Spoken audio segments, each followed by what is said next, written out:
안녕하세요. 오늘도 사연 살롱을 찾아주셔서 감사합니다.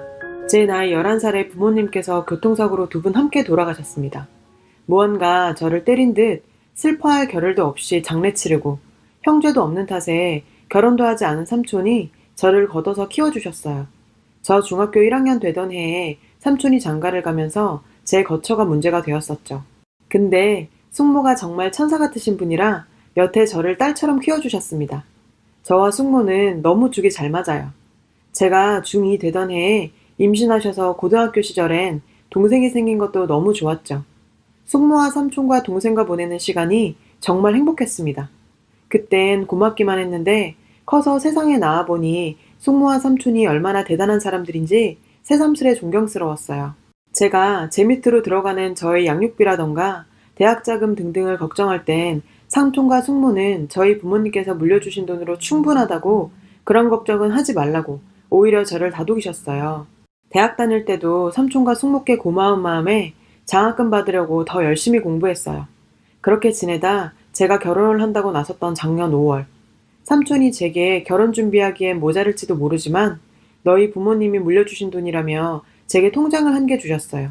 그 통장엔 2억이 있었습니다. 부모님 보험금이었어요. 그걸 보고 얼마나 울었는지 모릅니다. 엄마 아빠가 생각나서가 아니라 삼촌과 숙모께 너무 감사해서였어요. 그간 저희 부모님께서 물려주신 돈은 손도 대지 않으셨던 거죠. 오로지 삼촌 내외분께서 저를 거두신 거였습니다. 큼직큼직한 돈은 할머니 할아버지께서도 도와주셨고 외가에서도 도와주셨다고 삼촌께서 말씀해 주시더군요.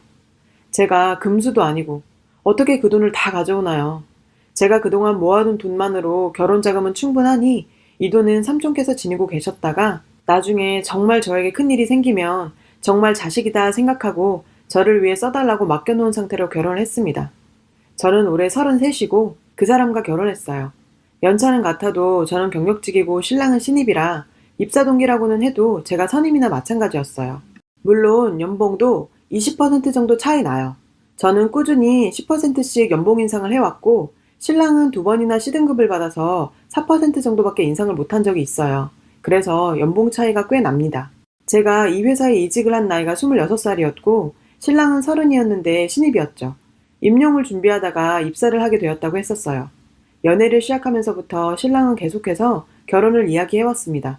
그래서 저도 이젠 삼촌에게 짐을 덜어드리고 결혼을 해 내 가정을 꾸리고 싶다는 생각이 들 즈음 서로의 재정 상태를 오픈했는데 저는 당시 모아둔 돈이 7천만 원이었던 반면 신랑은 1,500만 원이 있었어요. 모두들 아시다시피 8,500만 원으로는 서울 하늘 아래 전세는 꿈도 못 꾸고 반전세를 살아야 하거나 혹은 대출을 껴야 하는 상황이었습니다. 하지만 저는 제게 남겨진 유산에 대해서는 일절 말하지 않았어요. 속이려는 게 아니라 진심으로 그 돈은 제 돈이라고 생각한 적이 없기 때문이죠. 그 돈은 저를 이렇게 잘 키워주신 삼촌 내외분 거라고 생각합니다. 그래서 제가 모은 돈을 기본으로 대출을 받아 전세를 얻기로 합의를 보고 신랑은 혼수 비용과 신혼여행 그리고 웨딩 비용을 감당하기로 했어요. 저희는 웨딩 자체를 스몰 웨딩으로 했습니다. 더구나 시댁에서는 일절 받은 거라고는 하나도 없었어요. 저희가 허례허식을 생략하고 싶다고 말씀드리기도 했거니와 제가 무언가 하나 받기 시작하면 삼촌과 숙모께서 가만히 계시지 않으실 걸 알았기 때문에 흔한 금반지도 받지 않았어요. 그냥 저희가 연애 때 끼던 커플링을 세팅만 바꿔서 결혼 반지로 나눠 꼈습니다. 신랑은 다정다감한 사람이고 집안일을 저보다 훨씬 잘하는 사람이라 저희의 역할 분담은 꽤 잘 돼 있었고 신랑도 저도 아무런 불만이 없었습니다. 전혀 문제가 없었죠. 오히려 행복했어요. 시댁에선 가끔 저에게 부모가 없어 본데 없이 자라다는 말씀을 종종 하셔서 저의 속을 뒤집어 놓긴 했지만요. 하지만 저는 그런 말들은 그러려니 무시가 가능한 성격이고 게다가 신랑이 알아서 철벽 방어를 해줬기에 여기까지 무난하게 잘 참아왔습니다. 그런데 약 한 달 전 제 생일을 기점으로 신랑이 변한 것을 느꼈어요. 올해 진급심사에서 신랑은 떨어지고 저는 과장으로 진급을 해서 신랑의 의기소침한 것은 알고 있었지만 제 생일을 기점으로 퇴근도 같이 하지 않고 자꾸 술 약속을 잡고 늦게 들어오기 일쑤였죠. 술을 마셨다는 핑계로 작은 방으로 들어가 따로 잠을 자기는 예사였고요. 제가 왜 이런 행동을 하냐고 나에게 불만이나 실망한 점이 있다면 대화로 풀자고 했지만 신랑은 저와의 소통을 아예 차단한 듯 이야기 자체를 하고 싶어 하지 않았어요. 그리고 지난주 저는 신우에게서 전화를 받고서야 신랑이 변한 진짜 이유를 알게 됐어요. 이유가 정말 소름 끼치더라고요. 제 생일, 신랑은 대전으로 출장을 간 상태였어요. 혼자 집에서 생일을 보낼 것이 안타까워 삼촌 내외께서 절 집으로 부르셨습니다. 조촐하게 파티를 하고 오랜만에 만나는 동생 용돈도 두둑히 주고 기분 좋게 집으로 돌아왔습니다. 그런데 다음날 숙모께서 동생에게 준 용돈을 제가 들었던 통장에 이체해 놓으시고 그걸 사진으로 찍어 제게 전송하셨더군요. 우리가 너에게 해준 것도 없는데 마음만 받을게.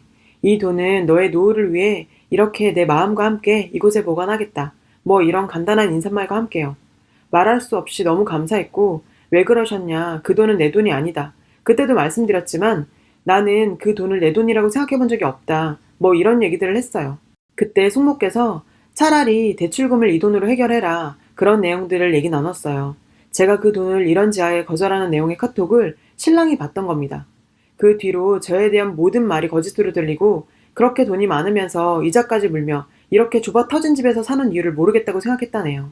한참을 생각해도 답이 나오지 않아 남편은 신우에게 고민을 털어놨고 그 이야기를 들은 신우는 제게 득달같이 전화했던 거였어요. 결혼을 했으면 넌 이 집 식구야. 왜 삼촌 내외에게 네 부모 목숨값을 주고 와? 넌 대체 상식이 있니 없니? 앞으로 너를 건사할 사람은 내 동생이야. 이런 말도 안 되는 소리를 해대길래 남편과 저는 서로 합의하에 결혼을 했고 동등하게 시작한 관계이고 돈을 말씀하시니 얘기할게요. 금전적으로라면 제가 더 많이 보태 시작했죠. 그리고 전 지금 충분히 내 밥벌이를 하고 있습니다. 아시겠지만 애기 하나 키우려면 돈, 정성, 말도 못하는 것들이 들어가는데 어린 시절 하나서부터 열까지 모두 돈이죠. 대학 학비, 학원비, 과외비 어디 모자랄 것 없이 모두 삼촌 내외께서 해주셨어요. 전 짐승이 아니에요. 당연히 제가 드려야 할 돈이고 더 드릴 수 있다면 더 드려야죠. 지금도 그 돈은 제 돈이 아니라고 생각합니다. 나도 욕심내지 않는 내 부모의 목숨값을 왜 남편과 언니가 욕심을 내는지 모르겠어요. 라고 하니 신우는 넌 또라이야 라는 말만 하고 끊었어요. 저와 상의도 전에 시댁의 모든 이야기를 털어놓은 신랑을 신임할 수 없었고 그렇게나 다정했던 사람이 이렇게 변한 것도 배신감이 들었어요. 그래도 이야기는 해봐야겠다 싶었죠. 퇴근해서 돌아온 신랑에게 당신이 왜 그러는지 신우에게 들었다고 말했어요. 여보, 물론 결혼 전에 큰 돈이 생긴 거에 대한 거, 그 돈을 삼촌 내외에게 드린 부분에 대해서 당신에게 오픈하지 않은 게 잘못일 수 있다고 생각은 해. 하지만 그 돈은 당신과 무관한 돈이고 당신을 알기 전부터 존재했던 돈이잖아. 그 돈이 있던 없던 우리는 현재 만족하는 삶을 살아왔고 전혀 부족함이 없었는데 왜 이렇게 변하는 거야. 이렇게 얘기했더니 신랑이 한마디 하더라고요. 너 진짜 누나 말대로 또라이야. 벌써 신우와 통화했나 봅니다. 그 돈의 존재 유무에 의해 남편이 이렇게 변할 수 있다는 것에 정말 소름 끼치더라고요. 아무리 생각해도 이건 아니다 싶어 이혼하자 얘기를 했어요. 그리고 신랑에게 돌아온 비수 같은 말. 고아 주제에 뭐가 잘났다고 이혼을 우느네? 엄마 말이 틀린 거 없어. 본데 없이 자란 사람이라 이혼도 우습게 생각하는 거겠지? 그러니까 그렇게 엄청난 비밀을 갖고 나랑 결혼한 거고. 내가 우습지? 고아 주제에 이혼을 우느네? 웃긴다 너. 너 같은 고아가 이혼해서 뭐하게? 이혼할 자격도 없어. 몰라? 뭐라고? 내가 뭘 들은 건지. 그 돈 때문에 그래도 사랑했던 사람인 나를 이혼을 운운할 자격도 없는 비참한 사람으로 만들다니.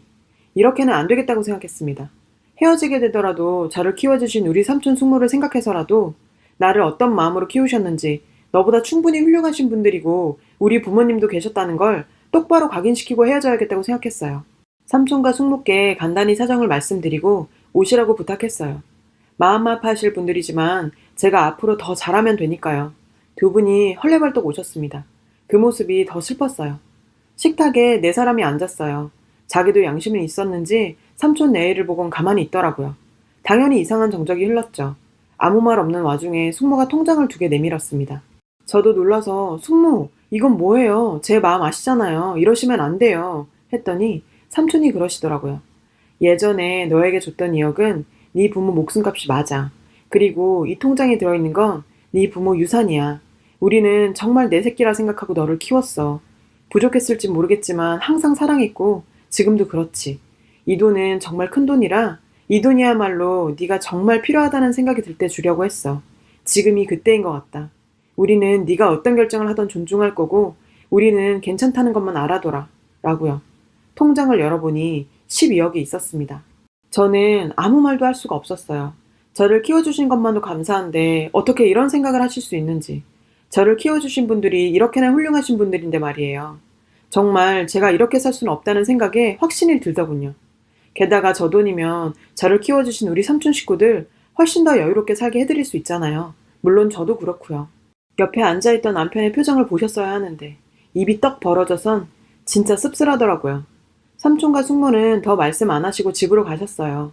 삼촌이 가시자마자 남편이 저한테 갑자기 여보, 우리 맛있는 거 먹으러 가자. 간만에 맛있는 안주에 술 한잔 할까? 이러는 겁니다. 진짜 뭐 이런 인간이 있죠? 전 아무 말 않고 안방으로 들어와서 문을 잠궈버렸어요.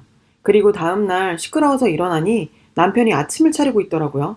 저는 원래 아침을 먹지 않아요. 그냥 뒤도 안 보고 나오려고 했더니 미안하답니다. 자기가 너무 답답해서 실언을 했다며 그렇게 훌륭하신 삼촌 아래 자라서 제가 이렇게 잘 큰 것 같다네요. 이제 와서요. 전 그냥 출근했어요. 그런데 출근을 하고 일을 할 수 없을 정도로 시댁 식구들한테 전화가 오더라고요. 아예 폰을 꺼버렸어요. 퇴근을 하고 집에 왔는데 문 앞에서 왠지 느낌이 싸하더라고요. 역시나 시댁 식구들 우르르 몰려와 있었어요. 시누이랑 어머니 쪼르르 달려나오더니 어머 땡땡이 왔어? 왜 이렇게 늦었어? 얼른 들어와. 내 집이지 자기들 집이랍니까? 저보고 또라이라고 하던 그 신우는 어디 가고요? 신랑이란 사람 정말 참을 수 없는 가병을 가지고 있었네요. 언제 또 가서 얘기했나 봐요. 땡땡아, 얘기 다 들었어. 삼촌 내외분 정말 좋은 분들이시라며? 우리가 잘못 알았네. 미안해. 부모님께서 그렇게 큰 돈도 물려주시고 이제 정말 잘 살아보자. 내가 정말 진짜 미안해. 신우가 그러는데 속이 시꺼멓게 보여서 더 정이 떨어지는 거예요. 아니요. 미안하실 것도 없고 잘못 아신 것도 없네요. 남편이랑 통화하셨나 보죠? 그 사람은 참 가정교육 잘 받아서 희한하네요. 저랑 할 얘기가 남았을 텐데 왜 그쪽 가서 얘기를 하죠? 저한테 안 하는 얘기를 거기선 다 하나 보네요. 그래서 저도 이쪽에 말할게요. 저는 이혼할 거고 이 집도 빼서 나갈 거예요. 저같이 근본 없는 사람 집에 들여놓고 이제까지 얼마나 속상하셨어요. 생각이고 뭐가 할 거 없이 저 이혼하겠습니다. 남편한테 좀 전해주세요. 그러고 집을 뛰쳐나왔습니다. 무언가 가슴에 먹먹했던 게 뚫린 것 같았어요. 바로 외삼촌과 숙모한테로 갔어요. 그리고 감사하다고 고맙다고 말씀드렸습니다. 어떻게 말로 표현을 다 할까요? 어려운 일이 있으니 숙모와 삼촌이 진짜 내 편이라는 걸 알게 됐어요. 남편과는 합의 이혼하기로 했습니다. 재산 분할이고 뭐가 없죠. 제가 거의 다 한 거니까요. 소송해봤자 자기 집 돈만 나갈 텐데요, 뭐. 시댁에선 아직도 연락이 와요. 번호도 바꿔야겠습니다. 고아라고 바닥부터 무시하고 절 대했던 걸 생각하면 참 마음이 아픈데요. 돈 보고 그렇게 변하는 모습이 더 충격적이었어요. 고마운 분들께 고마움 가지고 제 인생 소중히 생각하면서 우리 엄마 아빠 몫까지 열심히 살아보렵니다. 글을 쓸 땐 그래도 이혼이란 걸 앞두고 복잡한 마음으로 시작했는데 글을 쓰다 보니 제 마음까지 정리가 되네요. 긴 글 읽어주셔서 감사하고 즐거운 하루 되세요. 여러분, 사연 댓글에 응원과 현명한 조언 부탁드려요. 좋아요와 구독은 저에게 큰 힘이 됩니다. 오늘도 좋은 일 가득하세요.